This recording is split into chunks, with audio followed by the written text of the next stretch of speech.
All right. Just wanting to reiterate, this forum is more of a drinking coffee, casual catch up, connections, information sharing, actions to connect with others, those kinds of things. I prefer to keep it in the gallery view so I could see everybody talking. I put the slides to you in advance on purpose so you can be looking through them and I'll be talking to them as strictly talking points, but I don't want to share the desktop because it obscures the view of collaborative conversation that I just value so much. Also wanted to say that in terms of my weekly updates, Sasha and I are going to try to get it out the door on Friday, and we're going to try to go dark for the next 2 weeks. And so just want to let you know that you won't be getting an update next Monday or the Monday after, but we'll try to get you next Monday's tomorrow. And then we'll be dark, flying below the radar. We were sleeping, but we are going to keep a lower profile than normal. And with that, any other opening comments that you might have before we dive into our agenda and go to the second subject? Melanie, are you going to present on behalf of you and Jory where we're at with our regional network? You know, Bill, I think Jory was planning on joining, but I don't see him on, so happy to give an update since he's not on. Sure. Okay. Any other topics before we turn it over to Melanie for her update? Just a 30-second, Bill. This is Joe. I'm working with the state of California on their broadband funding plan that's coming out of hopefully the legislature to complement the governor's executive order. We'll have an update for you next month, I would expect. Yep. We'll talk about that probably some more as we get into today's meeting. There's a lot of things happening right now. A big meeting tomorrow, I understand, with the action plan. Okay, great. So. Thanks. Melanie, it's yours. Sure. Yeah, thanks everyone. And good morning. So I think this has been a month, Bill, since the last time we talked, and there has been some progress made on the project. One of the big things that's happened since then is that we've had some discussions with the major water districts in the county. We spoke with Cayugas and we went over the map with them and kind of waded through some of their CIP projects. Really just kind of verifying that what we have is correct. Some that we had were still valid and others were in need of updates, so we took care of that on the mapping. We did the same exercise with United, and both of them were very interested in collaboration, both very open to the idea of working with us on those CIP projects. We've also continued our conversations with Caltrans about collaborating with them. We've continued mapping some of their projects, and I think our mapping is just about complete. Our GIS team is working on uploading a couple more files. In addition to that, we actually have taken a look at some new assets that have come to light in the form of traffic interconnect, as well as some aerial assets that we might be able to use for aerial deployment. And it's really kind of changed the look of what the network is going to look like and how much new build we're going to need to do. I see that Preston Young has just joined, who's actually the Magellan team member who's helped us with this. Preston went through and took a look, really a deep dive into all of the aerial assets in the county, as well as the traffic signal systems, to come up with some new routing that's going to allow us to create a network without having to do so much underground build. I think we will be sending a new map out, or at least have an update for you next month on what that new routing looks like. So you can see the difference between what we had before and what we have currently. Jory, Preston, anything that you want to add to that? Thank you, Melanie. Good morning, everyone. Preston has been working with us. Preston Young has been working with us, and we have refined the routes. We have now moved much of the build out of underground and moved it to aerial. We've identified the poles, Southern California Edison poles, and other poles that are along the alignments that we already wanted to use, that are available for fiber deployment. It's going to reduce the cost significantly, but also very important is that we've identified much actually many of the existing assets that are owned by the cities, such as traffic signal interconnect and county traffic signal interconnect. We verified the interconnect and the being able to use traffic signal interconnect in very large swaths throughout the county, the city of Ventura, the city of Oxnard, the city of Camarillo, the city of Simi Valley, and the city of Thousand Oaks. We've been able to reduce the cost of any new construction by reusing and repurposing those assets. We're going to be reaching out to those communities and speaking to them about that. I'm sorry, Brian, including the city of Moorpark. Thank you very much for your last email. That was extremely helpful. So we've probably reduced, we haven't actually done the final calcs, but we probably reduced the overall cost of the new construction by millions of dollars. It might even be in the tune of approximately $10 million. And so we will be making this information available shortly. Preston has also put together a build table, a schedule of what the costs, or should I say, what the distances are for each of the segments, how much of that is aerial, how much of that is underground, new build, how much of it is existing traffic signal interconnect that we repurposed, how much of it is capital improvement projects that we'll be doing joint build on with, in the majority of the cases, with the United Water District and the Callegas Water Districts. We are no longer taking the original alignments that we shared with you earlier, so the next map you're going to see is strikingly different than what I shared with you in the past.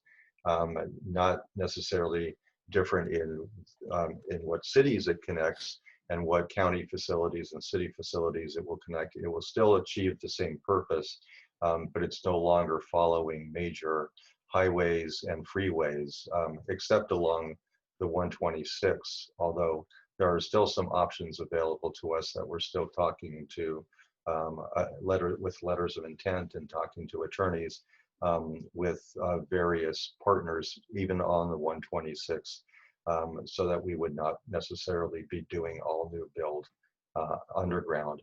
As a matter of fact, most of the 126 now is aerial as we're looking at it. And we're still talking to the folks at Limoneira about using and partnering with them on their gravity irrigation system. And we're still talking to the city of Santa Paula. There's assets in the city of Fillmore that can be used. Melanie, did you talk about the RFI at all? I did not, nope. You want to go into that for a moment? Sure, yeah. So we're in the process of putting together an RFI, and it'll include all of these findings, the CIP projects with the water districts, what we've talked about with the cities, and as well as Limoneira. And really it'll be designed just to gauge interest from the providers in building with us and in using the network eventually to get an idea of what that's going to look like. So we're drafting that currently. We need to finalize the map before we finalize the RFI so we can include that in the information. And we expect that it'll probably be published sometime mid to late January at this point. Any questions? I have one question. Sorry, go ahead. Oh no, after you. I insist, you first. Sorry, I just wanted to make sure I'm understanding correctly. When you're saying aerial assets, that's above ground utility lines and nothing else generally, or is there something else that I'm missing? Aerial is on poles, yeah, above ground utility lines. Well, we've identified the utility poles that are usable for this purpose, but and also we've seen that there's quite a bit of fiber already deployed on those utility poles. So we may be looking at not necessarily stringing new fiber on those utility poles, but partnering with others that are already there. You just basically would lease some strands in the existing stuff kind of thing? Yeah, our hope through the RFI process is to understand which of the carriers are interested in leasing fiber and or conduit space from this project, and likewise we would lease fiber for assets from them, and possibly conduit assets from them if they're underground, or fiber from them if they're aerial. So there would be some trading going on. The new build that we do, either on poles in an aerial fashion or underground, would be assets that we could trade or lease, and then we would, in some cases, not do new build, and we would lease from others if those others would want to enter into this kind of an agreement with us, which we expect they will, because they do that all the time amongst themselves. Cool. Thank you very much. Wheel and deal. Yep. Steve, you had a question. It was more a comment. I'm sure Jory is aware of this, but new aerial construction is often delayed and made more expensive by the presence of so many other carriers on those poles, both in terms of clearance and wind loading.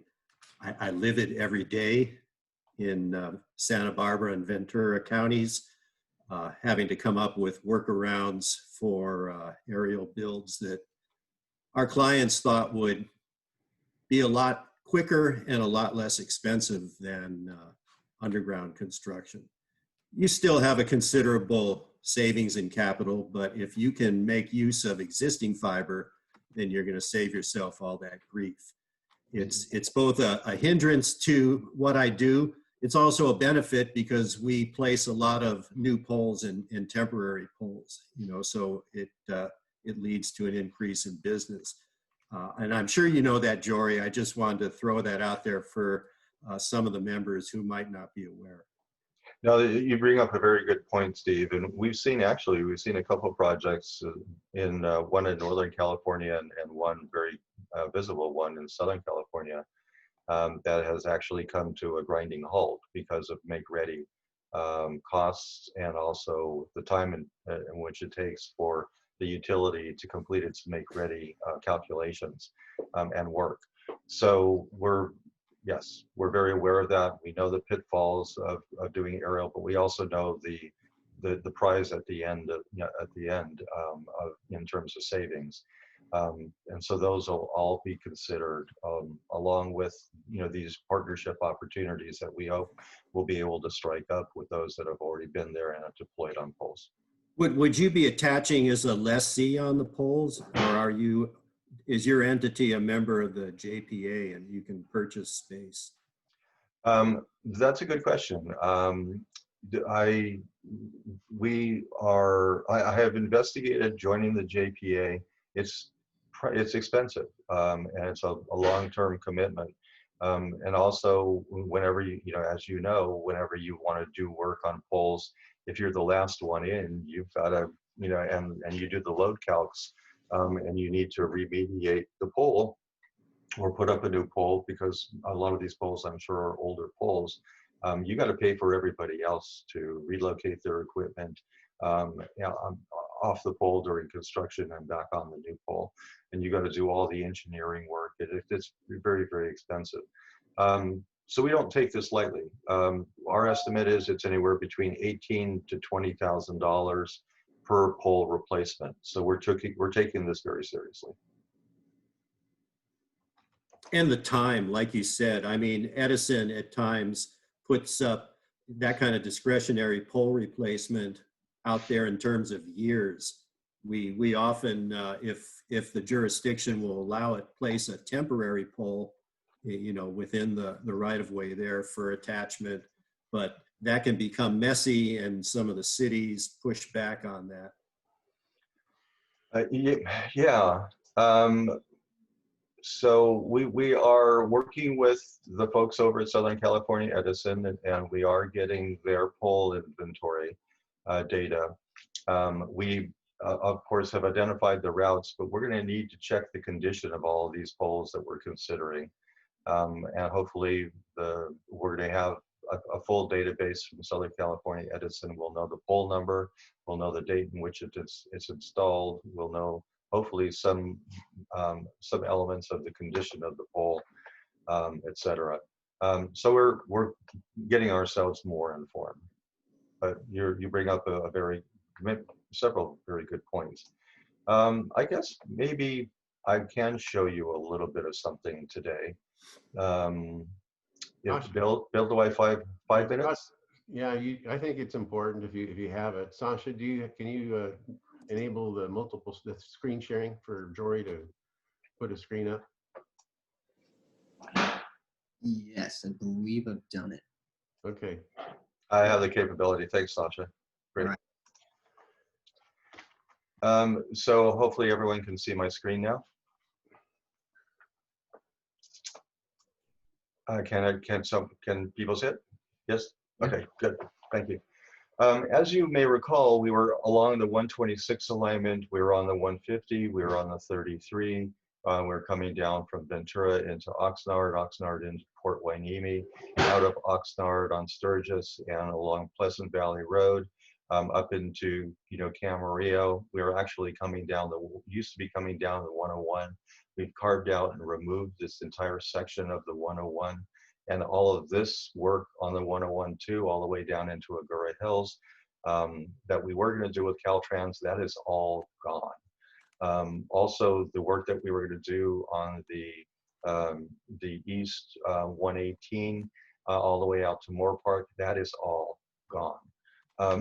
And also, we did some shortening of the extension out into Santa Clarita, and we are no longer going into the West San Fernando Valley, either on 118 or either on the 101.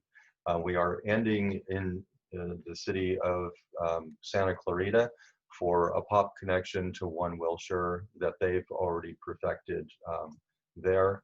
That goes down to downtown Los Angeles. And we are looking at potentially using a data center in Agoura Hills from a company called Key Info. We're looking at other data centers too within the county.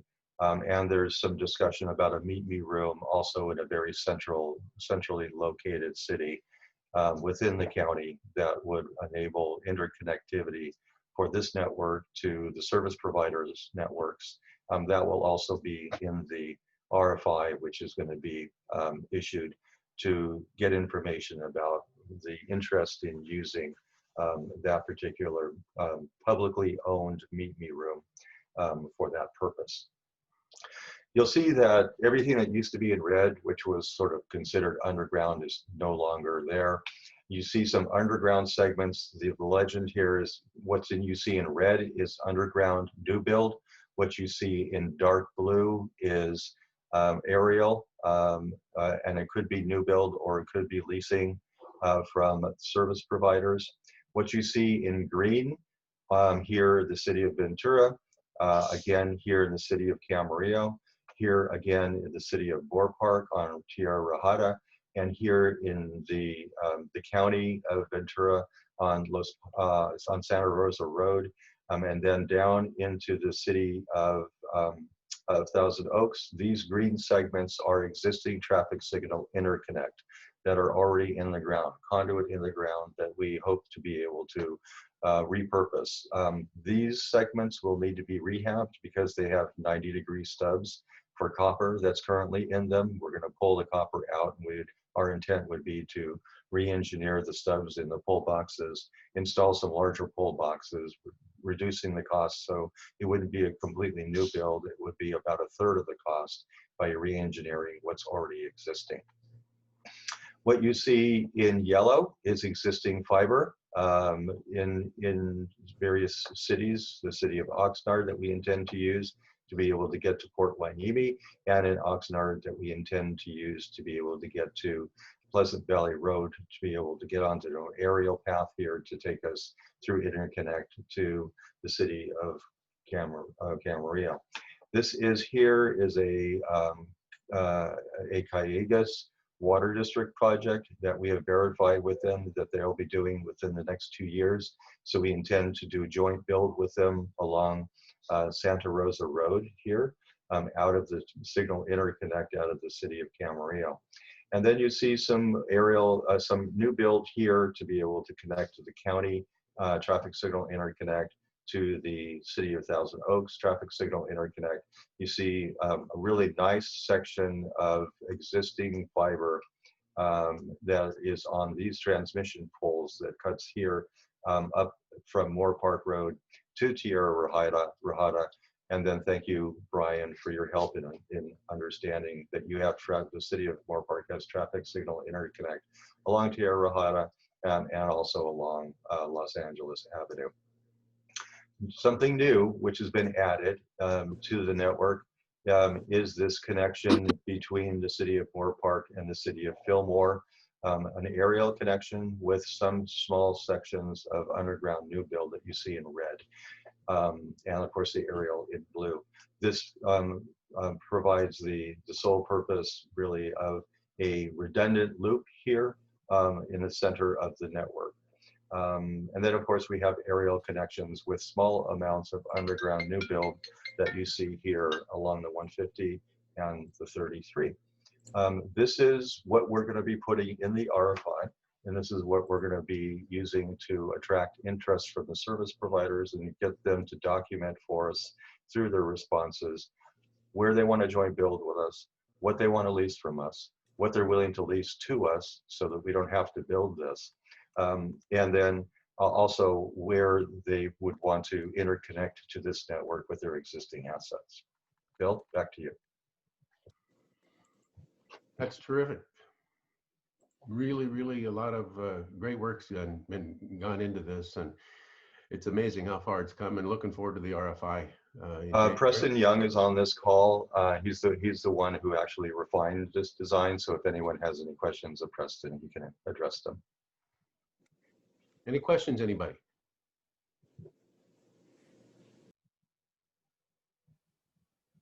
Hearing none. Jory, you'll I have a couple questions, Bill. I'm sorry. George. Hi. Speaking about the RFI, is this an RFI coming from the county of Ventura or a different entity? It is coming from the county, yes. Okay. And what happened to the other components of the network?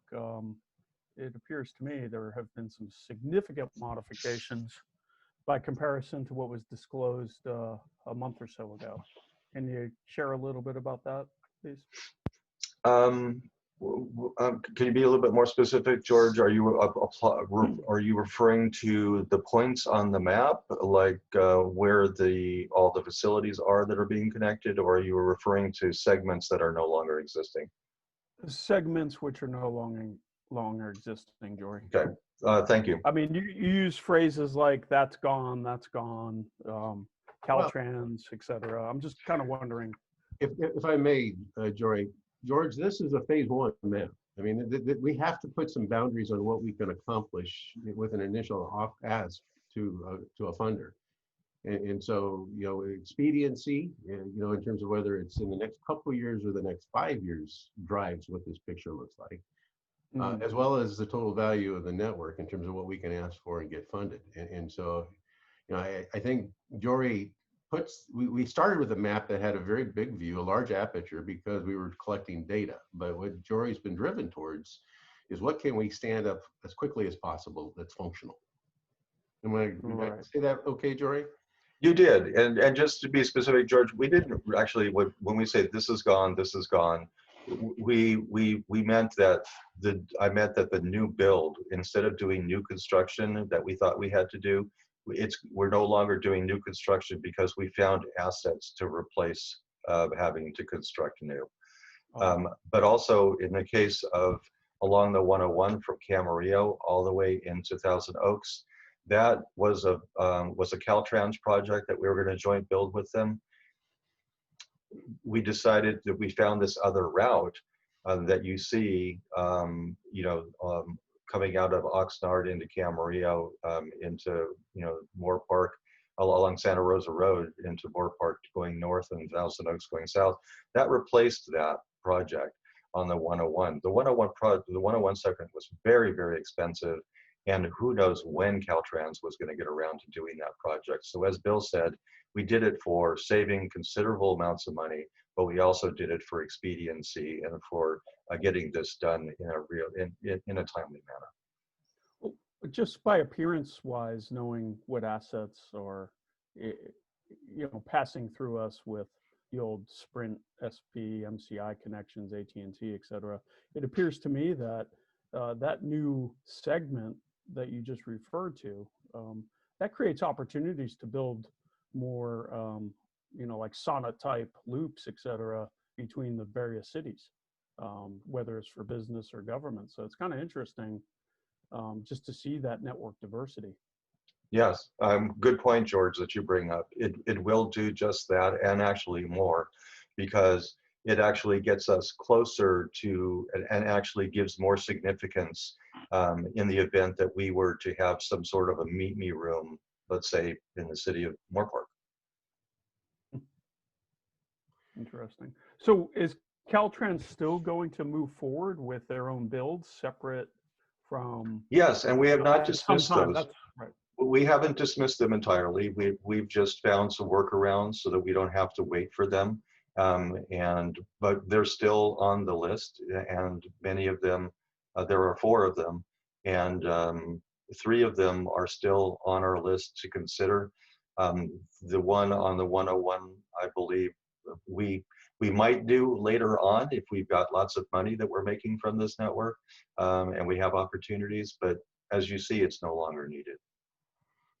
And just last question. Bill, this is Darren Kettle. I'm sorry to join the conversation a little late. I was on another Zoom. Just for clarification, the 101 job is not a Caltrans project. It's a VCTC project. It happens to be in the state highway, but it's a project that is being completely led by the Ventura County Transportation Commission. And the only way it'll happen is with funding that we provide to it.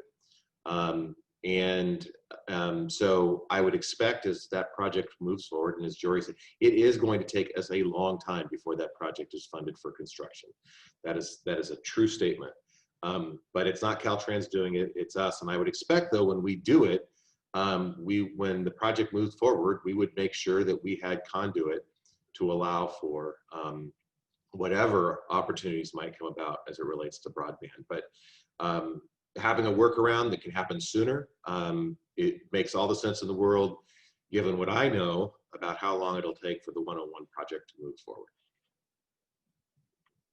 That really is a greater good that's come out of all this. Is there's probably not going to be a pipeline or a road or anything done without conduit anywhere at this point. We've created such an awareness of the need to interconnect everybody and everything infrastructure wise, where conduit's just going to be in every CIP.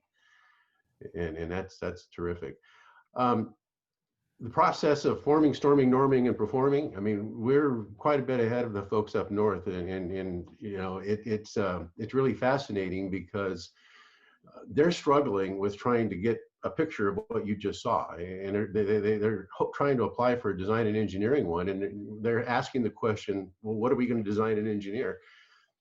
That is the first picture we've had that says, here's what we have, here's what we need to build, here's where we've got something above ground, here's what we got below ground.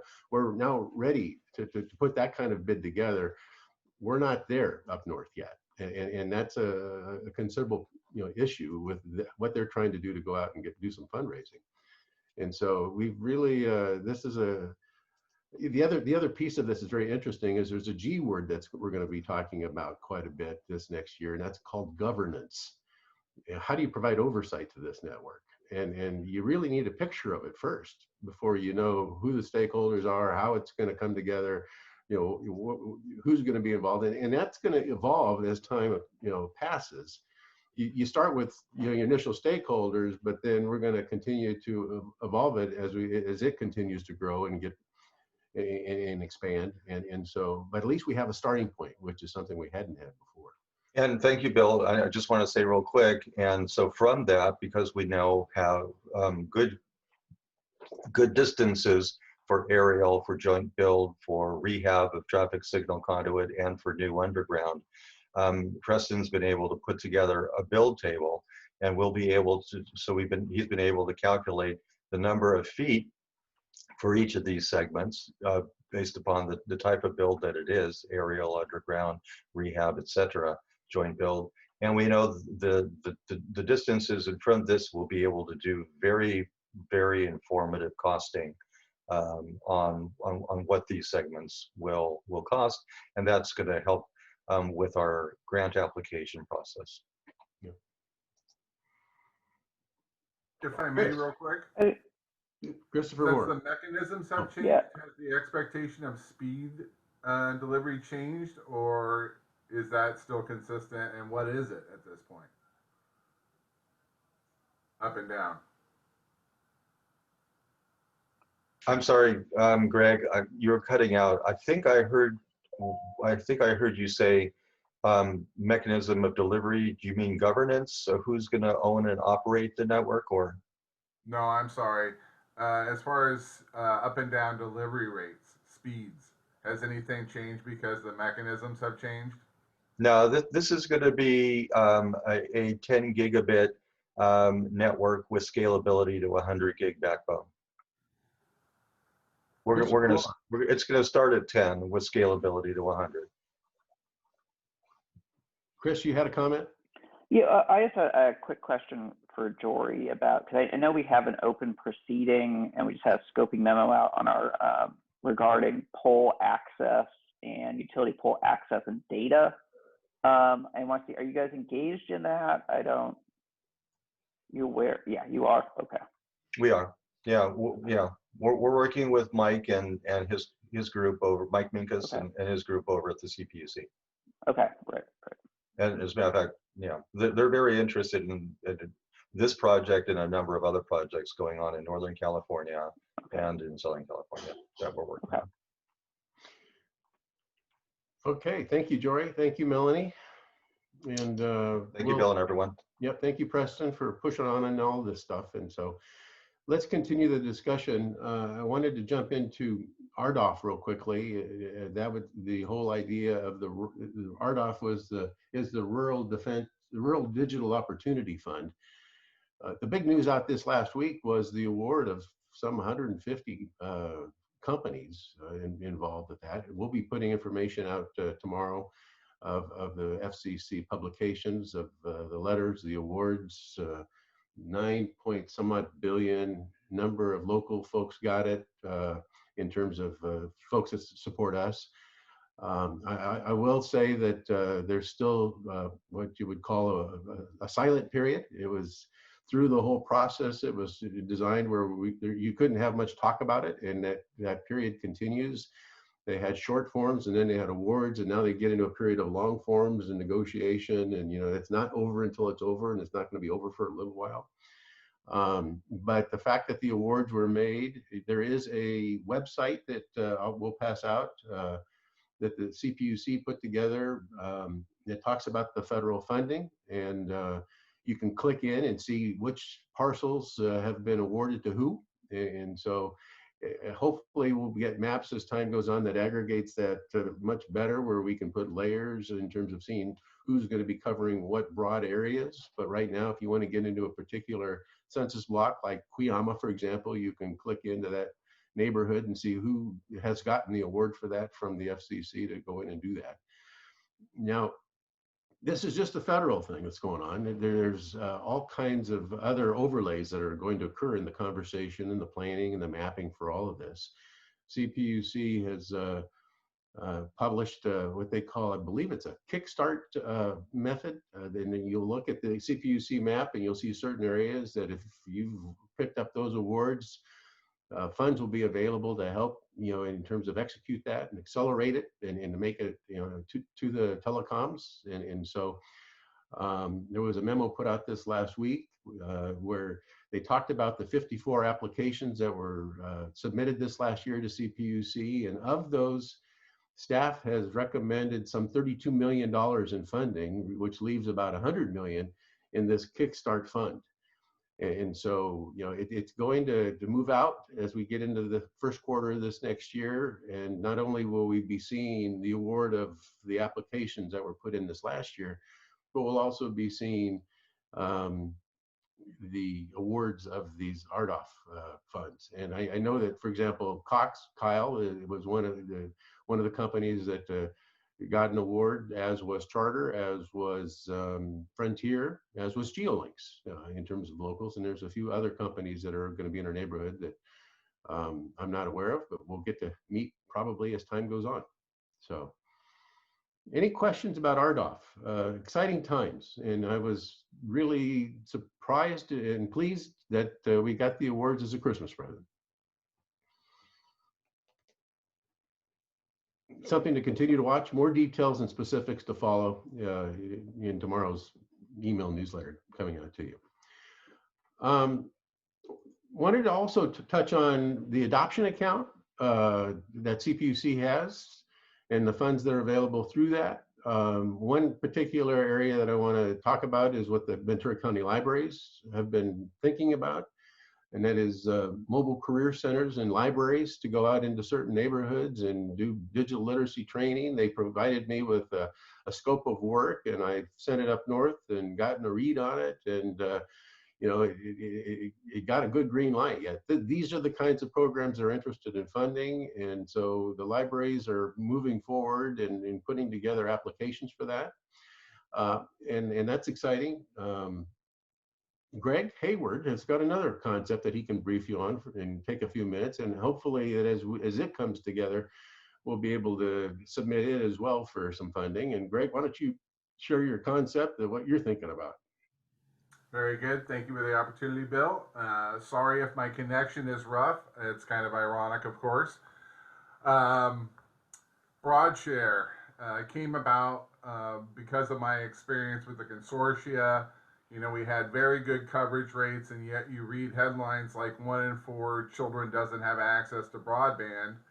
And then I participated in the census, and you start seeing the lack of trust in our government and the internet, and then you start talking to people in that community, and there's also very strong religious concerns about what the internet allows in the house and so on and so forth.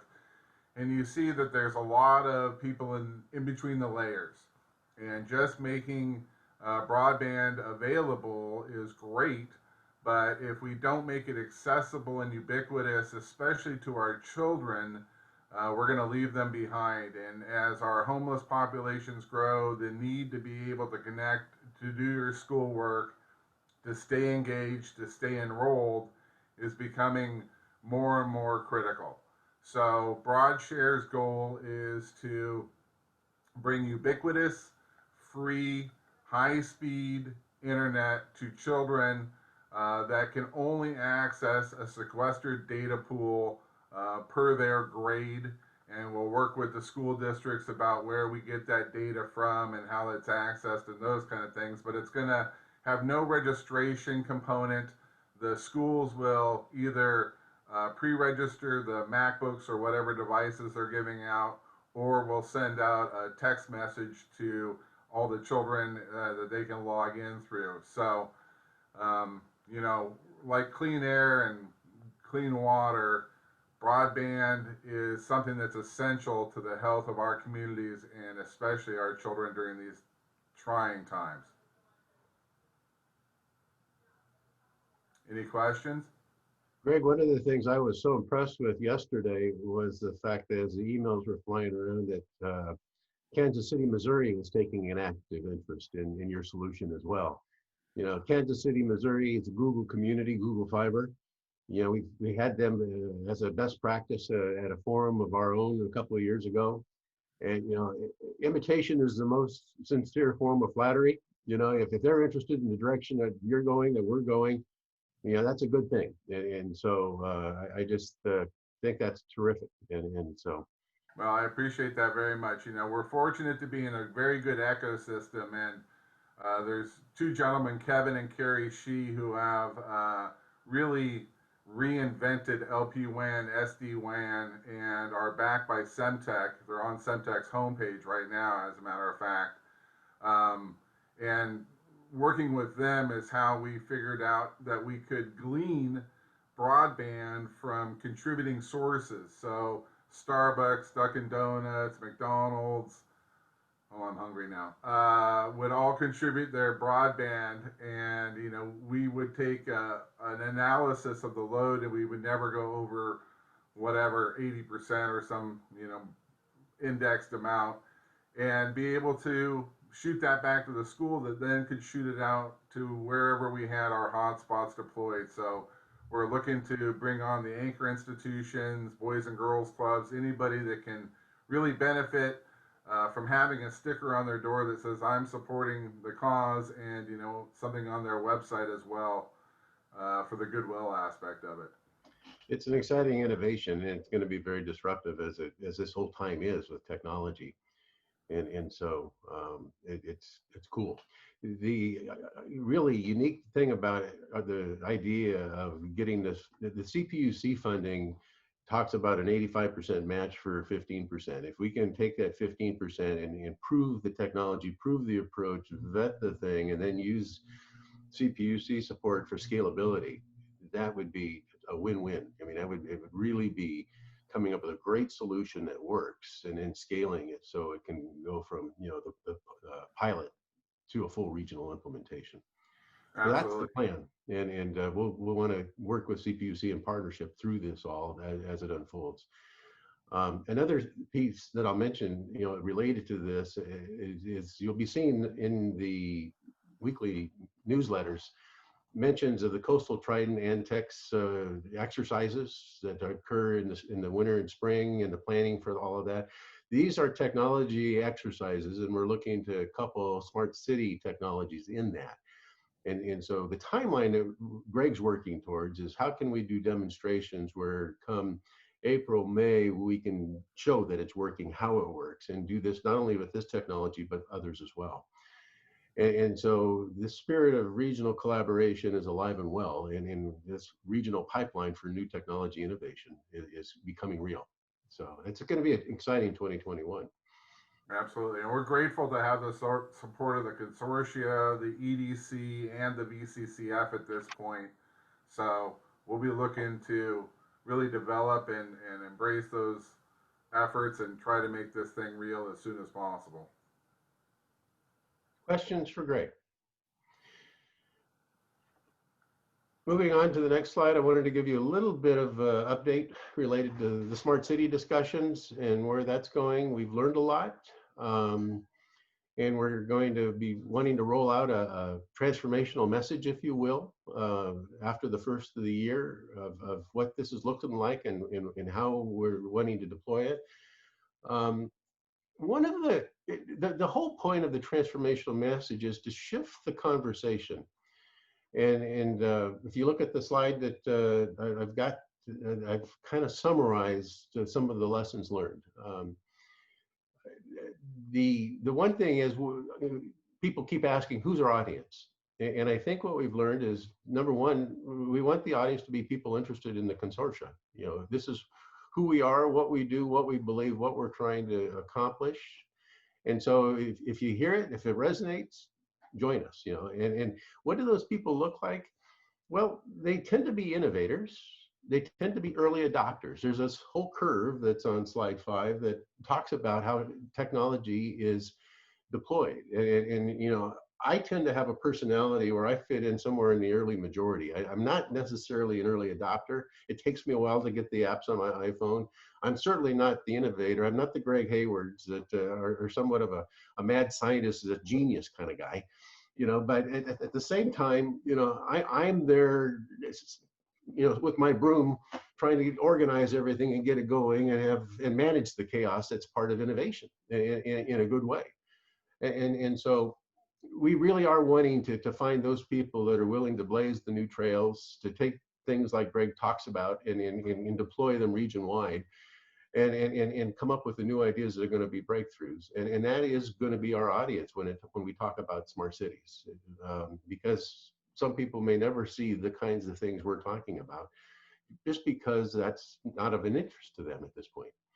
So anyway, that's one of the things that one of the topics that we're kind of interested in communicating. Number two is, as you go to City Hall, we've typically said, what about broadband? And what we found in a lot of municipalities, they say, well, we've got this issue and that issue. There's the education issue. There's the jobs issue. You know, there's the whole wellness and healthcare issue. All of these issues, and then there's broadband. And broadband ends up becoming one of about 18 issues. And what we really want to do is change that conversation, and demonstrate that you can't tackle an issue without having that fourth utility in place. That once you have broadband established, all the other issues kind of fall in line. You know, the new technologies can ride on that new infrastructure. The new solutions can ride on that new infrastructure. But if you look at all the issues as you stack them up, they all have broadband in common. And so this is why we call it a fourth utility. And I don't know if we have that level of consciousness in a lot of municipalities at the moment, but we're going to be really working hard to educate and push consciousness to that point in this new year, and really try to get everybody on the city council understanding. Yes, when it comes to all the issues we've had, broadband needs to be first in line. You know, and then the rest of them will fall into place. So that is a deliberate, you know, awareness that we're going to have to create. Otherwise, it's just going to be serially attacked as one of many, and that's just not going to be good enough to get us where we need to go. Any comments about that, Brian? Yeah, just to expand on that, I've been kind of thinking about this. You know, I think one of the issues that broadband has is it is not the #1 solution to a problem. It is a key component to many, many issues, right? So it's not like, oh, you know, if I've got a traffic problem, I can say, oh, we're going to add a lane, and everyone, that's easy to conceptualize, and that will solve that traffic problem. But saying, well, what if I reduce the commuters by 5% or 10%? It's a much subtler thing. You know, I can't say, oh, we get broadband, and then all of a sudden I get 10,000 jobs in my community, but it's a part of it. And I think that's kind of it's never the squeakiest wheel on some problem, yet it's a requirement of most of them. That's a good way to say it. You know, you talk about unintended consequences or connecting dots. Broadband always seems to be one of those connecting points. It seems to be that education too. I think, and like you were saying, I think most people don't get that, you know, what's the foundational network infrastructure that all of these glitzy applications and functionality that cities want runs on, you know. And I think that education, the more people know that, you know, being in IT, it's like most people don't realize. I mean, you got to have the network, your local area network's got to be in place if you want to run all these cool software applications and ERP and et cetera. If the network isn't there, forget about all that stuff. I think, you know, the more we can educate and people understand that that's the roadway that all this stuff runs on, they'll start to realize that, yeah, we've got to have this foundation in place in order to make all this stuff on top work. Yep. So this is as good a time as any to just ask for Brian, Kevin. I can speak a little bit in my conversation with Mitchell Cameron yesterday. Do you have any municipality updates in your own journeys to the smart city? Yeah, I mean, well, I'll just say, you know, I can't run around saying, hey, we adopted a plan, we actually have to continue implementing the plan. So, you know, we've been up to the past past month since we last spoke. Last night, our city council approved the first master license agreement with a telecom, it was AT&T, for 5G on our street lights. So that was approved. I know it's maybe worth mentioning, you know, we have 2 new council members. This was their first full council member. Our 2 outgoing council members were the 2 biggest broadband champions in our city, on our council.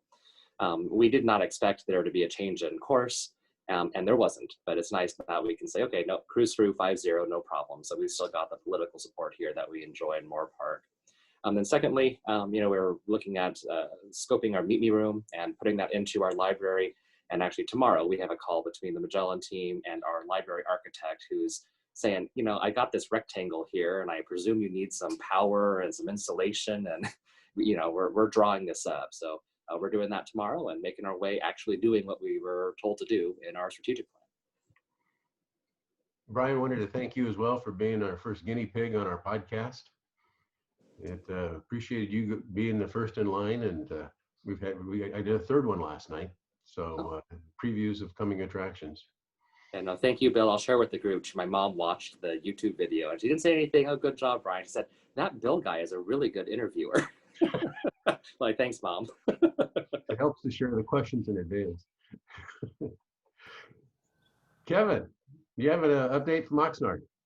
Not much right now. Pretty quiet for us with kind of transitioning end of the year with new mayor coming in, and so some changes there with some new council members as well. So kind of a quiet period right now, just kind of lining things up for next year, next calendar year, and hopefully getting things, you know, pushed up to the priority, especially with our mayor coming in. So got to say congratulations, Brian, on getting the MLA, you know, to council and getting that adopted. Just fantastic, and admiring the progress you're doing there. So hopefully we'll be, what's the term? I guess NASCAR pit stop. We're kind of in it right now, and hopefully we'll get the car back on the racetrack at the start of the next year. So I did talk with Mitchell Cameron yesterday. He expressed his regrets not being able to make it today. He told me that, he assured me that the conversations are continuing. They've got a scheduled presentation to their council on February 8th. So staff report will be out with recommendations prior to February 8th. We got into this discussion about smart cities in our conversation. And one of the things that he talked about, you know, in terms of technology was referring to the recent fires we had Oxnard had in the Santa Clara River and the Ventura River simultaneously. We think that it was all caused by the homeless encampments down in the riverbed.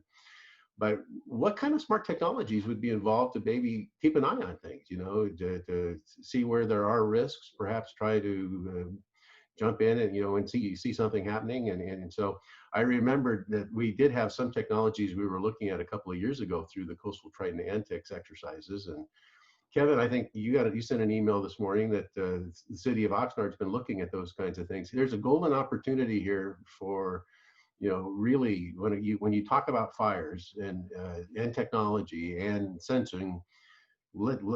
Here's another one for our list of technology innovations that we can experiment and try to push to develop a best practice. And you know, it's a golden opportunity, and certainly in Southern California, this is knowledge and a proven capability people are going to want to grab onto. So it's a great conversation. Any comments over what we've just been talking about? That's the third piece of this smart city loop, is identify the initiative, you know, fires, broad share, two to talk about, and there's going to be another handful of others that we'll talk about over the next month or so, and then we'll start watching and tracking them. Want to also indicate. I have a question, Bill. Yeah. I'm sorry, I don't know if you're moving on or not. Along the lines of smart city. Are you and maybe Darren, is Darren still with us? No, he must have dropped off. Oh, darn. Are you and possibly Darren maybe going to share something in terms of the SCAG project by any chance? Which one's that? The digital inclusion transportation related project. The Broadband Consortium of the Pacific Coast is, I guess, one of the leading agencies that are working with SCAG on this. And they just recently put out a formal request for information and qualifications, and they're moving forward with the project for regional transportation efforts and how digital inclusion can lower carbon emissions, reduce number of trips, a very large net that's being cast throughout the region for LA County and for Ventura County. I was just wondering if maybe you and Darren could give us some highlights of that. Darren and I haven't talked about it. I don't know where Darren fits in or how he fits in. I've had one meeting about it, and I actually have a 10:30 conversation with Terry Theobald, who seems to have been, you know, in all the meetings much more than I have, and so I am interested in it, but I don't have firsthand awareness exactly of, you know, yes, you know, from a standpoint of if the idea of going it to the county level and then flowing down to the municipality level with ways to accelerate broadband adoption, we're in theory behind it. What the specifics look like, I haven't seen. What the plan and strategy is, I haven't seen. It may be easier said than done, and I don't know, and so I'll yeah, forward the materials to you this morning. yeah, I'm really in the discovery aspect of that. I've told in the meeting that I've been in, I said, yeah, we want to be part of this, but I haven't figured out what this is yet. Well, you're high on the list of named agencies. Yeah. So it looks like it's moving pretty fast. It is. Yeah, and that's good and bad. I, obviously when I know more, and I'll put it in weekly newsletters as I find out more. We'll certainly keep you appraised. Apparently, it's a Caltrans Sustainable Communities grant. But I'll forward the materials. It looks like it's going to be very, very broad in terms of the regions that it covers. And it goes over everything. It talks about dig ones. It talks about connecting tribal communities. It talks about underserved areas. Yeah, and all of the above. Yeah, no, I'm still, I haven't seen where SCAG and Caltrans fit into the digital inclusion thing. I mean, I was dealing with other advocacy groups and interest groups on this topic, and so where they're going with it, I don't know. Well, it's an interesting twist because, the South Bay network where we were able to get the $8.1 million out of Measure M, which is transportation money, to build a broadband network, was solely based on broadband and fiber optics being a significant contributor, as Brian and Kevin were both saying, as part of the solution. In this case, it's traffic mitigation and carbon emissions mitigation. I think it's interesting. There were a lot of naysayers that say you shouldn't be using transportation money to build fiber networks, but that's what this is all about. Yeah, well, and I'm working on another SCAG, CETF, CPUC, Caltrans, activity on vehicle miles traveled and greenhouse gas, and that's a whole nother. That's not part of the digital inclusion conversation. It's part of another analysis, and it's that's just getting started, and that's the conversation just beginning.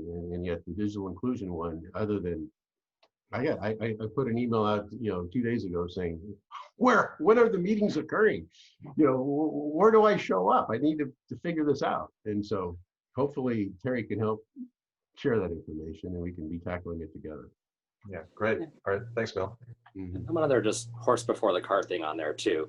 Ventura County still needs to actually adopt a transportation sales tax measure. We have failed repeatedly to do that. So. Here. Last slide on the deck is Sasha, actually second to the last, but we have a slide on communications, and I wanted to give Sasha an opportunity to update some of the things he's been doing.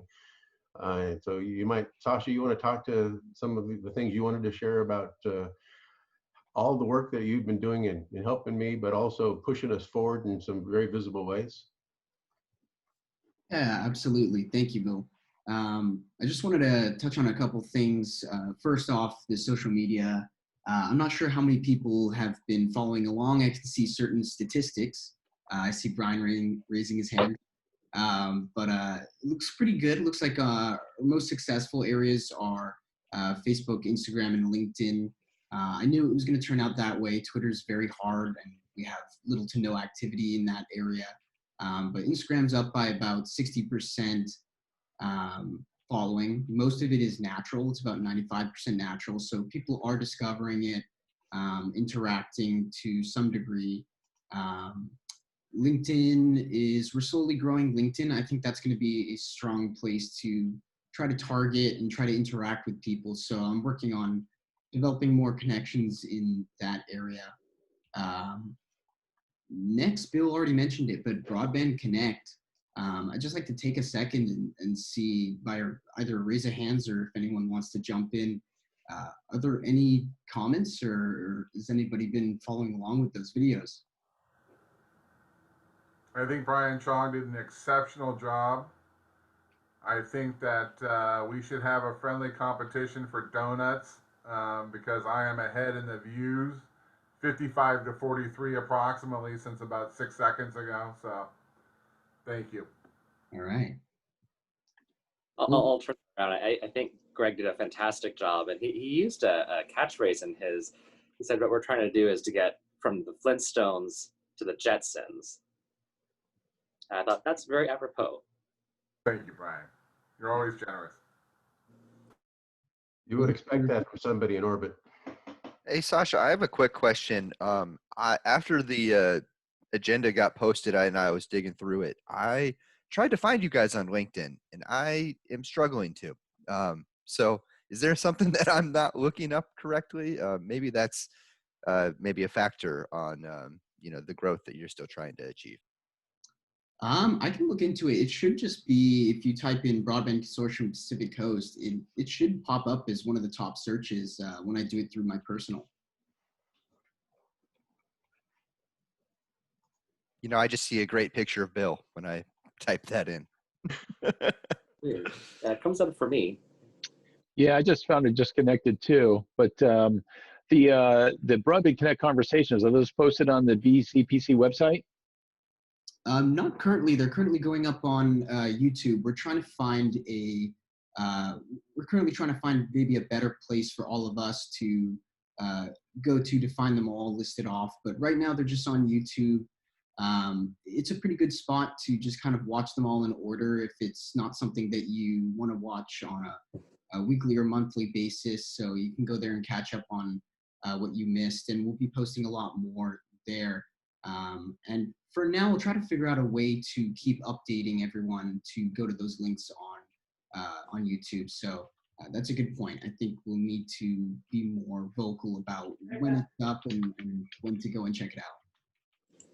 And I Or think even it's a also YouTube a good channel. point that if we publish our links to those social media portals, so it is easier for people to find it through the website or on other social portals where we're having success. Yeah. Last night we taped Alan Yeager, and he's talking about Coastal Trident, Antex, and FathomWorks, and so it's getting easier. I mean, in all three cases, one take. Yeah. Oh, the good, the bad, and the ugly.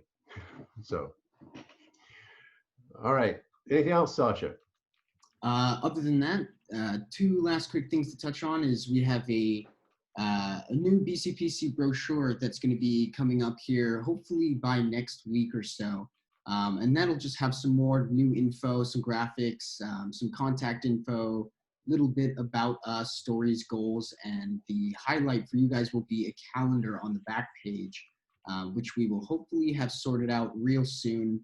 Like I said, by next week. So it'll be kind of like a 2021 calendar of all the new dates and events, recurring events, and it will cover all counties. So you'll be able to see kind of what the plan is for events for all of next year.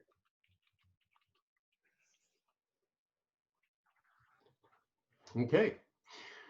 Our final slide, just a couple of newsworthy topics wanted to pass on. Jory already mentioned the digital divide resolution and the model policy. Obviously, there's information that needs to be shared with everybody as soon as we can get our hands on it, and we'll pass that on. The Northern Santa Barbara Fiber Ring, I apologize for the folks that tried to get onto the meeting Tuesday that could not. It was hosted by our folks, our friends up north, and evidently somewhere in the communications we may have had two different URLs. We had a good meeting, a good turnout. I think that it was a dozen or more folks, if I recall, maybe 16.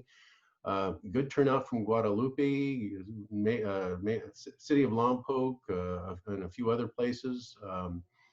Good conversations about the Northern Santa Barbara Fiber Ring. And Jory, thank you for being there and providing, serving as a compass, helping give direction, in terms of what they're trying to do, the questions they need to answer. And I hope they do connect with you and use you as a resource. And so that conversation will continue, and we'll provide updates as it does. I mentioned already, I think Coastal Trident Antex as an exercise. The planning meeting is going to be January 20th. Sasha mentioned the calendar of activities. We're going to be having these tri-county updates on a monthly basis. That's where we think things are going to go, and we'll be talking about all 3 counties, but we're also going to be then wanting to shift advisory to the advisory level to quarterly basis in terms of the 3 counties. And so those will be the ones that we really talk uniquely about the geography within the particular regions. Slow EVC is the one that's coming out with the first forum. It'll be in February, and they're going to have a virtual meeting over 2 sessions, an hour and a half each session, and they've got 2 titles that I've listed there. I think the North County Forum will follow, and what the North County Forum will be probably April-May timeframe in North Santa Barbara County. And then after that, our forum, if here in the South, will be in the fall. And where we want to go with our forum is take all the smart city technology projects and put them on display. Have conversations about, the tech that we can use in smart city while we talk about our regional networks, while we talk about, how the rural situation is fleshed out. So we're going to follow the other 2 counties with our forum next year. I mentioned Caltrans and the work we're doing there. And then the last thing I wanted to also share was that 5G certainly is on our radar. Wanting to really, every opportunity we can to raise the conversation and educate is an opportunity that we want to be part of and maybe even host and facilitate. It's very important that the conversation occur, that the technology works and it's deployed in a responsible way. So we just want everybody to understand that and be part of that conversation. That's all I had. Anything that we haven't mentioned that you want to talk about, now's the time. I just have something for the good of the order, if it's okay, Bill. Sure. I'll be quick as I possibly can. So I think I shared with you all about a bill called SB 1130 that was in the Senate last year with a competing bill of 540 in the Assembly. So anyway, we're back in session, and 1130 and 540 never did get dealt with. Lena Gonzalez is back again in the Senate, and she's now got SB4. So please pay attention to what's going on with SB4 and take whatever position you want to take. But that SB4 is floating the idea that the state comes up with not only following the executive order from the governor for a new broadband definition of 100 symmetrical, but also the potentially funding 1 billion with a B in broadband stimulus for networks in rural communities and underserved communities. Anyway, something to follow. There are 4 sister, brother, cousin bills in the Assembly that are moving forward that have various aspects to them too. But it's important to follow this legislation and share your thoughts on these things. I got a forward from Bruce last night from California Forward, Broadband for All gains California Senate and Assembly commitment. I hope that we have a happy ending this time, Jory, compared to what we had last go around. Well, we're getting a much earlier start. So yeah, I agree, Bill. Hopefully so. So we'll throw this link into our newsletter that goes out tomorrow for this article. Great, great. Any other updates for the good of the order? I just want to say thank you again for being here. Hope the holidays are great for you, that you have time to unplug and decompress and get ready for the year ahead. I think it's been one of those years that we've changed a lot. We've invested a lot in change, but I think it's going to be a very exciting year as we look forward. And COVID has certainly brought broadband up onto the front burner, and perhaps we can use that as a greater good as we move forward. And just thank you for all your support as regional stakeholders and partners in all this. And thank you, Bill, for your leadership. Yes, absolutely.